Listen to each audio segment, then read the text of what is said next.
إنا أنزلناه قرآنا عربيا لعلكم تعقلون. Halo, assalamualaikum warahmatullahi wabarakatuh. Ya, halo teman-teman, bagaimana kabarnya? Semoga sehat-sehat saja ya di masa pandemi ini.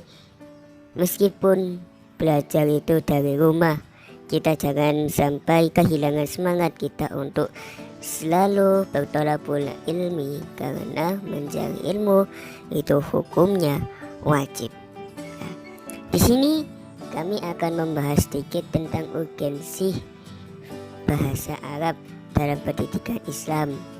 Bagaimana, seberapa pentingnya sih bahasa Arab itu dalam dunia pendidikan Islam? Nah, di sini kami akan membahasnya.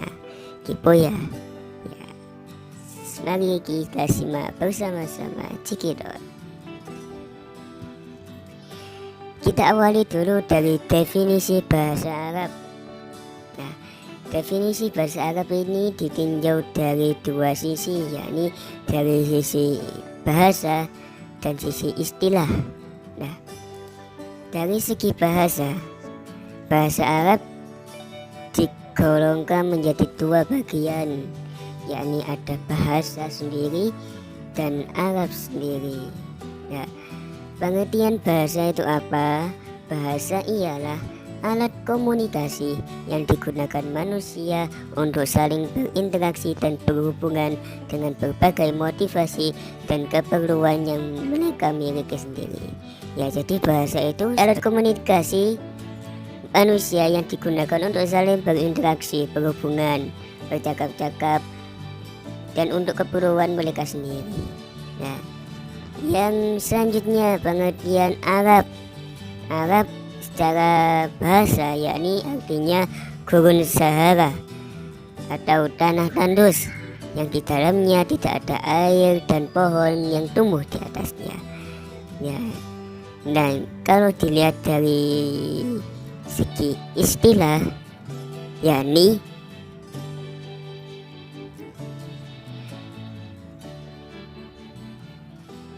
bahasa yang digunakan sekelompok manusia yang berdomisili di negeri gurun Sahara atau biasa dikenal dengan Jazirah Arabia.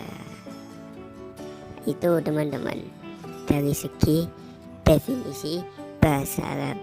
Kita lanjut ke perubahan dan perkembangan bahasa Arab.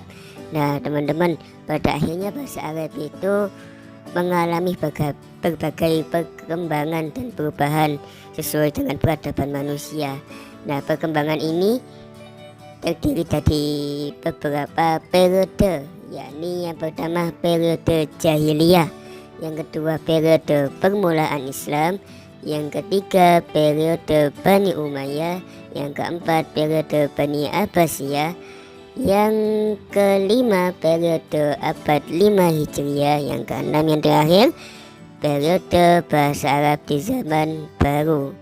Nah, yuk kita kupas habis dari periode jahiliyah.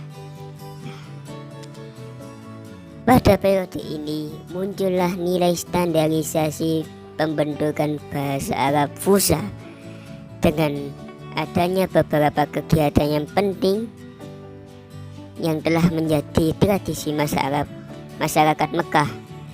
Kegiatan tersebut berupa festival-festival syair Arab yang diadakan di Bazar Ukaz Zulmajah, yang pada akhirnya mendorong tersiarnya dan meluasnya bahasa Arab.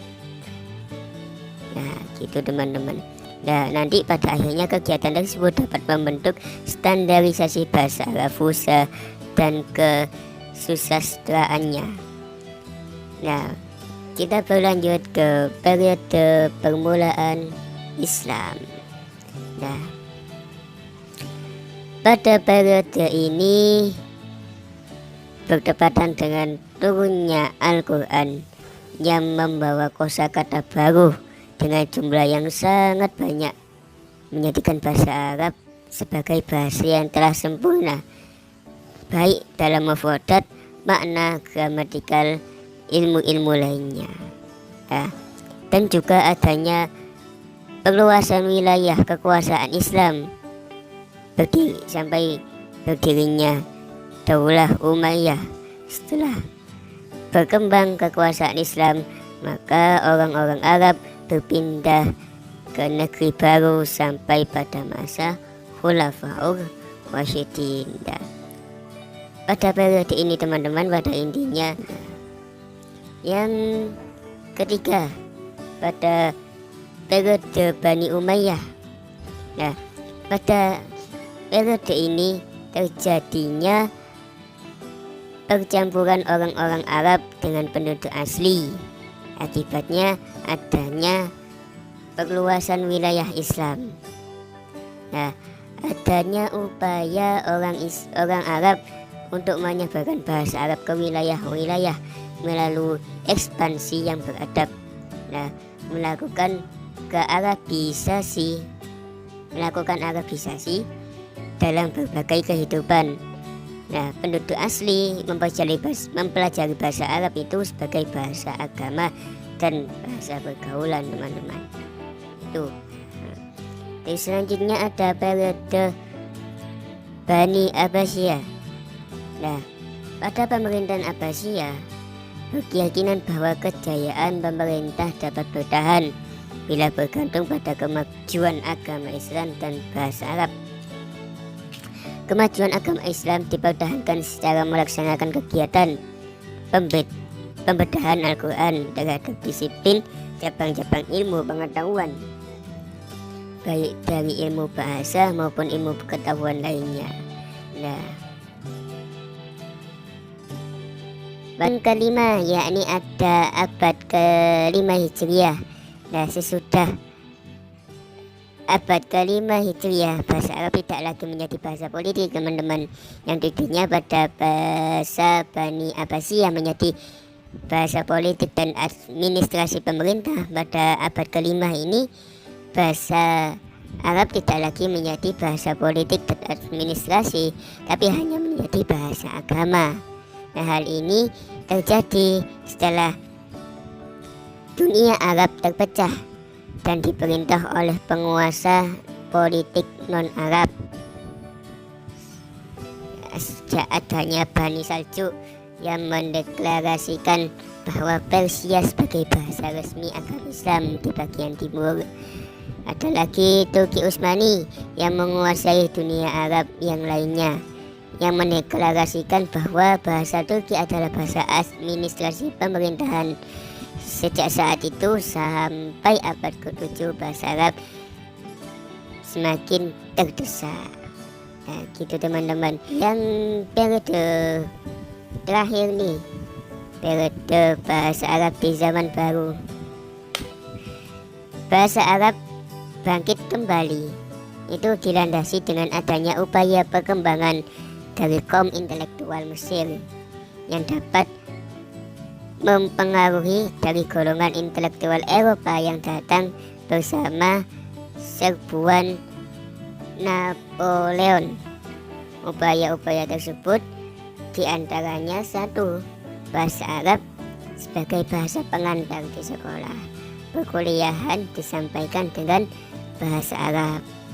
Yang kedua, munculnya gerakan yang menghidupkan warisan budaya lama, menghidupkan penggunaan kosakata asli yang berasal dari bahasa Arab Fusha. Nah, yang ketiga, adanya gerakan yang telah berhasil mendorong penerbit dan percetakan di negara-negara Arab untuk mencetak kembali buku-buku sastra Arab dari segala zaman dalam jumlah yang sangat besar. Nah, itu tadi teman-teman, perubahan bahasa Arab dari zaman ke zaman. Ternyata ya tidak yang seperti kita bayangkan ya. Kalau bahasa Arab ya Arab saja. Ternyata ada banyak sekali perkembangan pada saat itu, hiruk pikuknya bahasa Arab. Nah ya teman-teman, kita sampai pada pembahasan terakhir, yakni urgensi bahasa Arab dalam pendidikan Islam. Nah, bagi kalangan mahasiswa atau kalangan pendidik, mempelajari bahasa Arab itu sangat penting, karena bahasa Arab itu menjadi bahasa agama, bahasa dunia Islam, bahasa resmi antar negara, bahasa ilmu pengetahuan teknologi, ada bahasa hukum, dan lain sebagainya. Mengapa? Karena banyak literatur ilmu pengetahuan atau ilmu sejarah teknologi itu dalam dunia Islam itu banyak yang berbahasa Arab, dan Al-Quran sendiri itu pun berbahasa Arab. Al-Quran sendiri kan alat komunikasi Allah kepada hambanya, yakni Nabi Muhammad Sallallahu Alaihi Wasallam, yang bahasa itu akan terjaga keasliannya sampai hari kiamat itu, teman-teman, dan tidak akan terkontaminasi oleh dunia peradaban dunia. Nah, maka pada hal tersebut kita itu mempunyai kewajiban untuk terus berusaha mendalami dan menyiarkannya dalam kehidupan sehari-hari. Ini Asy-Syahid Hasan Al-Banna itu pernah mewasiatkan atau mengatakan, "Nakallamul lughatal arabiyyatal fusha fa innaha min sa'iril Islam," yang artinya berbicaralah dengan menggunakan bahasa Arab, karena hal ini merupakan bagian dari syiar Islam. Ada lagi sahabat Umar radhiyallahu anhu itu pernah mengatakan, "Na'allamul lughatal arabiyyah fa innaha min dinikum." Pelajarilah bahasa Arab karena dia itu, maksudnya bahasa Arab ini bagian dari agama kalian. Nah, itu teman-teman ya. Banyak juga hadis-hadis itu teksnya juga berbahasa Arab. Literatur sejarah teknologi itu juga berbahasa Arab. Makanya bahasa Arab itu mempunyai urgensi yang penting bagi pendidikan Islam. Itu teman-teman. Nah, itu tadi penjelasan dari kami. Ternyata kalau kita review kembali, ternyata bahasa Arab itu mempunyai lika-liku yang sangat panjang bagi Islam, khususnya dalam dunia pendidikan Islam. Nah, teman-teman, maka dari itu kita itu harus mempunyai kewajiban untuk belajar bahasa Arab, karena itu tadi bahasa Arab itu bahasa agama Islam. Nah, kalau sahabat Umar tadi mengatakan belajarlah bahasa Arab karena ia adalah bahasa agama kalian. Gitu teman-teman ya. Semoga video ini bermanfaat. Mohon maaf apabila ada salah kata maupun perbuatan yang disengaja. Kami mohon maaf yang sebesar-besarnya. Kurang lebihnya, wallahu muwaffiq ila aqwamit thoriq. Wassalamualaikum warahmatullahi wabarakatuh.